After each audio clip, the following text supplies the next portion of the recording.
रुक करेंगे अमेठी का। मुख्यमंत्री योगी आदित्यनाथ जनसभा को संबोधित कर रहे हैं, आइए सुनते हैं क्या कुछ कहना है। वोट आने वाली पीढ़ी के भविष्य को बर्बाद करने जैसा है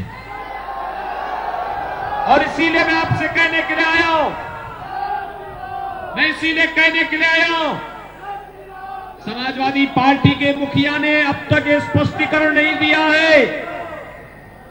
मैंने उनसे रायबरेली में पूछा था, कल वे स्वयं रायबरेली गए थे। वे रायबरेली में मैंने उनसे पूछा था, मैंने कहा अहमदाबाद में 56 लोग मारे गए थे आतंकी घटना में, सीरियन ब्लास्ट में। अहमदाबाद की कोर्ट ने 38 आतंकवादियों को फांसी की सजा दी है, 11 को आजीवन कारावास की सजा सुनाई है। लेकिन जो ये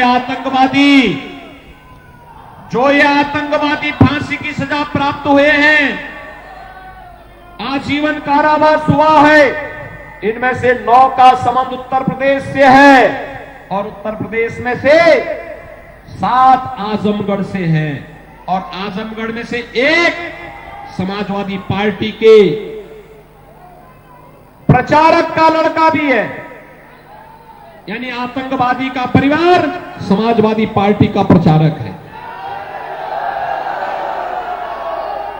मैंने समाजवादी पार्टी के अध्यक्ष से यही पूछा है, वो अपना स्पष्टीकरण दे। प्रदेश की जनता पूछना चाहती है उनसे कि आतंकवादियों के सपा का हाथ आखिर क्यों है सब आतंकवादियों के साथ, उन्हें अपना स्पष्टीकरण देना चाहिए। और भाइयों बहनों, क्या यह सच नहीं कि अहमदाबाद में जितने भी विस्फोट हुए थे सब साइकिल में बम लेकर के गए थे? क्या ये सच नहीं है? जगह जगह प्रदेश में जो विस्फोट हुए थे, क्या इसमें साइकिल का इस्तेमाल नहीं हुआ था? और इसीलिए मैं कहने के लिए आया हूं, समाजवादी नाम है, काम तो दंगावादी है या आतंकवादी है। इसके अलावा उनकी कोई सोच ही नहीं है। भाइयों बहनों, 2017 के पहले मैं पूछना चाहता हूं आज तिलोई के लोगों से, भाइयों बहनों, 2013-17 के पहले आपको बिजली मिलती थी क्या? थोड़ा जोर से बोलना। बिजली मिलती थी? 17 के बाद तो बिजली मिल रही होगी ना। 17 के पहले बिजली की भी जाति और मचक हुआ करती थी। याद रखना, 17 के पहले ईद और मुहर्रम में बिजली आती थी, लेकिन होली और दीपावली में गायब हो जाती थी। हमने तो बिजली दी है ना, सबको बिजली, पर्याप्त बिजली, निर्बाध बिजली, बिजली देने में कोई भेदभाव नहीं किया है ना।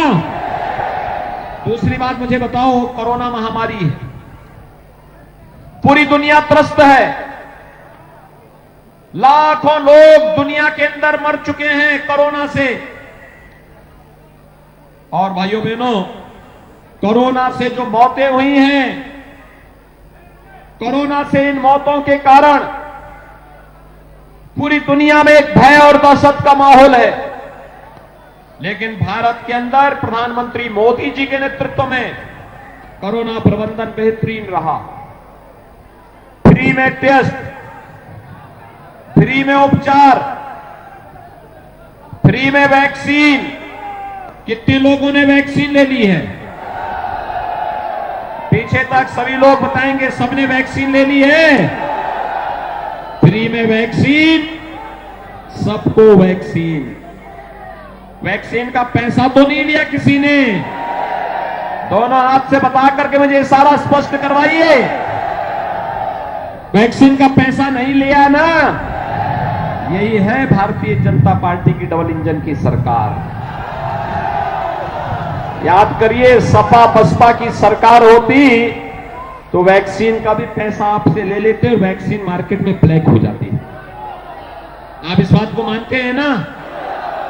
और यही नहीं, मैं आपसे पूछना चाहता हूं, जो वैक्सीन के खिलाफ दुष्प्रचार करते थे, कहते थे कि ये वैक्सीन नहीं लेंगे क्योंकि ये तो बीजेपी का वैक्सीन है, ये मोदी का वैक्सीन है, बोलते थे ना? आज उनको बोलेंगे कि अगर मोदी वैक्सीन और बीजेपी वैक्सीन से हम ठीक हुए हैं तो वोट भी यहीं जाएगा, बोलेंगे ना? सभी लोग सहमत हैं?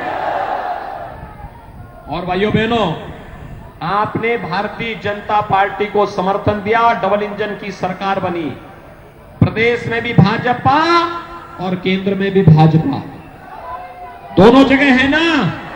तो ये डबल इंजन की सरकार हो गई। तो डबल इंजन की सरकार का मतलब आप जानते हैं, राशन भी डबल डोज का मिल रहा है ना? महीने में 2 बार राशन मिल रहा है, कोई भेदभाव तो नहीं है। भाइयों बहनों, सपा बसपा की सरकार होती, सपा की सरकार होती तो उनके गुर्गे सारे राशन खा जाते, जो दाल मिल रही है ब्लैक हो जाती, तेल को ये सब स्वयं पी जाते। और बसपा की सरकार होती भाइयों बहनों, तो वाहन जी के हाथी का पेड़ तो इतना बड़ा है कि पूरे प्रदेश का राशन ही खा जाए। लेकिन आज तो मिल रहा है ना? और हमने ये भी तय किया है, 10 मार्च के बाद सरकार बनेगी तो उज्ज्वला योजना के हर लाभार्थी को होली और दीपावली में फ्री का रसोई गैस का सिलेंडर भी देंगे। मिलना चाहिए ना? और एक और काम हमने तय किया है,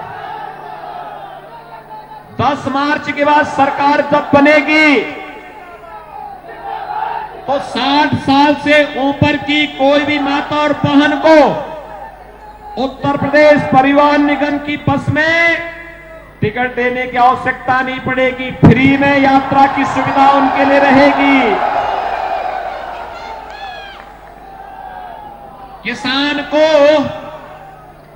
किसान को अपने ट्यूबवेल के बिल को आने वाले 5 साल में हम 0 पहुंचाने का काम करेंगे, 1 पैसा नहीं लेंगे। और भाइयों बहनों, यही नहीं, पिछले 5 साल में प्रदेश के नौजवानों के लिए बहुत कुछ करने का प्रयास हुआ। याद करिए, 2017 के पहले नौकरी निकलती थी, सिपाही खानदान वसूली पे निकल पड़ता था, चाचा भतीजा दोनों वसूली में निकल पड़ते थे, निकल जाते थे ना? पुलिस की भर्ती होती थी, पता लगता कि कहीं चाचा कहीं भतीजा वसूली में लगे हैं, बैठे हैं, नौजवान के भरोसे के साथ खिलवाड़ होता था, कोर्ट स्टे करता था। हमने 5 लाख नौजवानों को सरकारी नौकरी दी,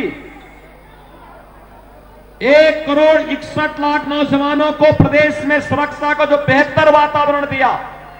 पहली बार आपने देखा होगा ना कि प्रदेश के माफिया और अपराधी गले में तख्ती लटका करके चलते हैं और कहते हैं साहब जान बकस दो, अब किसी को हम छिनैती नहीं करेंगे, डकैती नहीं डालेंगे। पहली बार आपने दंगाइयों को देखा होगा, जो दंगा कराते थे, पर्व और त्योहार के पहले कर्फ्यू लगाते थे, गरीबों की जमीनों पर कब्जा करते थे, आप उनको देख रहे होंगे, ये गले में तख्ती लटका के चलते हैं, कहते हैं साहब जान बकस दो, सब्जी बेच करके पेट भर लेंगे, लेकिन अब किसी की जमीन पे कब्जा नहीं करेंगे। सुरक्षा का वातावरण बना, कानून का राज हुआ। आज भाइयों बहनों, प्रदेश में दंगा नहीं होता, कर्फ्यू नहीं लगता। कर्फ्यू का स्थान किसने ले लिया है? कावड़ यात्रा ने ले लिया है। और बमबाजी करने वाले कहां चले गए? अब बमबाजी नहीं होती है, हर हर बम बम का नारा लगाते हुए शिव भक्त निकलते हैं पूरे प्रदेश में। प्रदेश में एक नया वातावरण बना है, तो नौजवानों के लिए रोजगार की सुविधाएं भी बढ़ी है। और हमने तय किया है, उत्तर प्रदेश के नौजवान को स्मार्ट बनाएंगे, उत्तर प्रदेश के हर नौजवान को जो स्नातक, परास्नातक, आईटीआई, पॉलिटेक्निक, इंजीनियरिंग, मेडिकल या डिप्लोमा का कोर्स कर रहा है, फार्मेसी का, नर्सिंग का कोर्स कर रहा है, ऐसे 1 करोड़ नौजवानों को टैबलेट और स्मार्टफोन देने का काम भी करेंगे। समाजवादी पार्टी ने कंप्लेंट की है चुनाव आयोग को, कहा ये टैबलेट और स्मार्टफोन नौजवानों को देने की आवश्यकता क्या?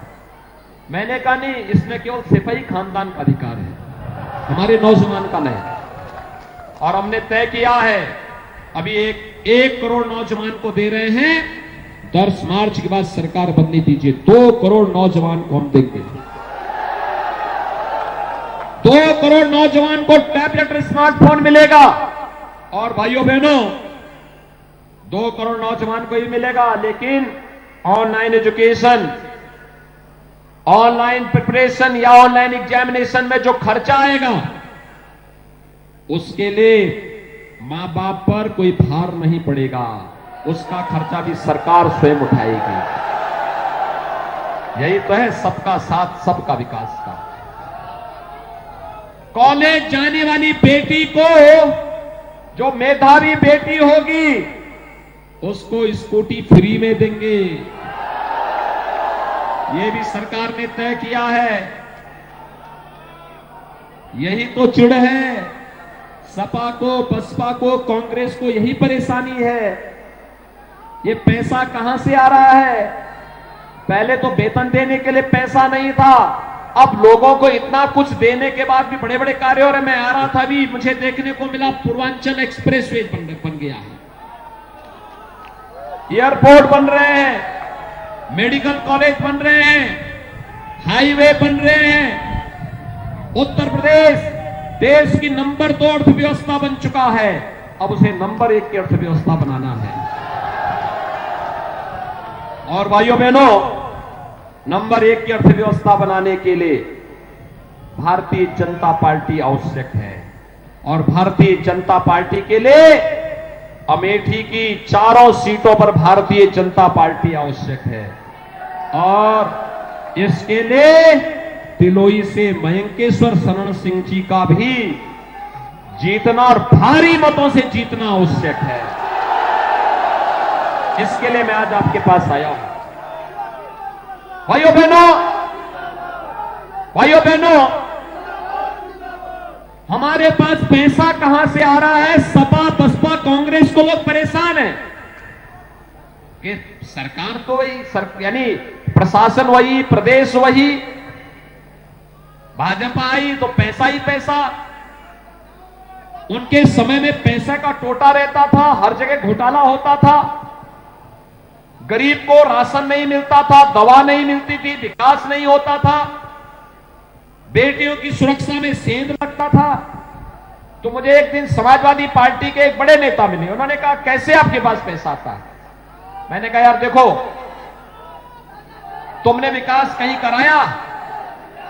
उन्होंने कहा हां कराया है। मैंने कहा कहां कराए हो? तो मुझे बहस करने लगे, कहे कि आपने अयोध्या में राम मंदिर बना दिया तो कौन बड़ी बात कर दी। मैंने कहा भी बड़ी बात तो है, 500 वर्षों के बाद अयोध्या में भगवान राम का भव्य मंदिर के निर्माण का काम हो रहा है। ये बनना चाहिए था कि नहीं बनना चाहिए? अयोध्या में भगवान राम के मंदिर से प्रसन्न हैं सभी लोग। और काशी में काशी विश्वनाथ धाम, और अभी तो भाइयों बहनों, अभी तो मां विंध्यवासिनी का धाम भी बन रहा है विंध्याचल में। मथुरा वृंदावन ब्रज क्षेत्र को भी विकास करा रहे हैं, सज रही है मथुरा वृंदावन भी। और मैंने राजा साहब से कहा, मैंने कहा मैं एक बार जायस में मुझे आना है, क्योंकि वहां गोरखनाथ जी का भी मंदिर बनना है।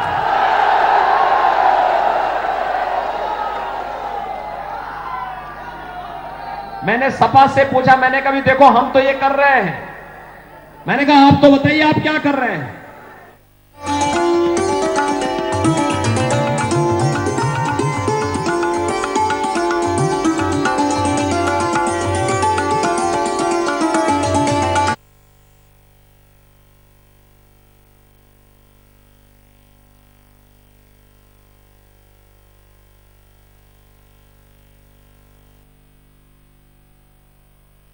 क्या दांत खाज खुजली है? हमें भी होती है। चल रोको।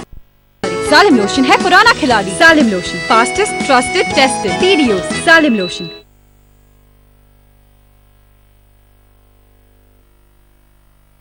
कहां विकास के लिए जाएगा, गरीब के लिए जाएगा, किसान के लिए जाएगा, नौजवान के लिए जाएगा, बेटियों की शिक्षा के लिए जाएगा।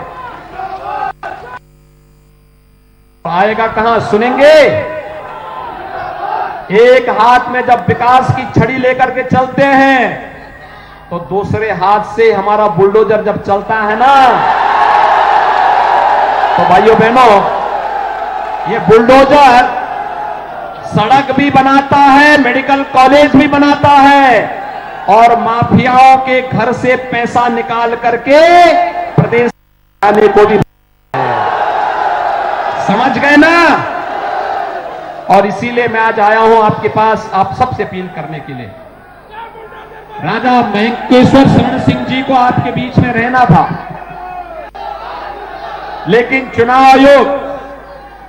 चुनाव आयोग के कारण वे आज आपके बीच में यहां पर नहीं आ पाए। वे आपके सारे कार्यक्रम को देख रहे हैं और भाइयों बहनों, समाजवादी पार्टी की हताशा और निराशा को व्यक्त कराता है। लेकिन आज आपकी जो उपस्थिति है, आपका जो उत्साह है, एक एक व्यक्ति की जिम्मेदारी है कि स्वयं राजा साहब के प्रतिनिधि बन करके एक एक घर में एक एक वोट को कमल चुनाव चिन्ह पर डलवाने की जिम्मेदारी लेनी पड़ेगी। तैयार हैं? सभी लोग तैयार हैं? लेकिन भाइयों बहनों, इसकी पहली शर्त है। पहली शर्त क्या है? चुनाव के दिन जब 27 तारीख को वोट होगा, क्या शर्त होगी? पहली शर्त होगी, पहले मतदान, पहले मतदान, पहले मतदान।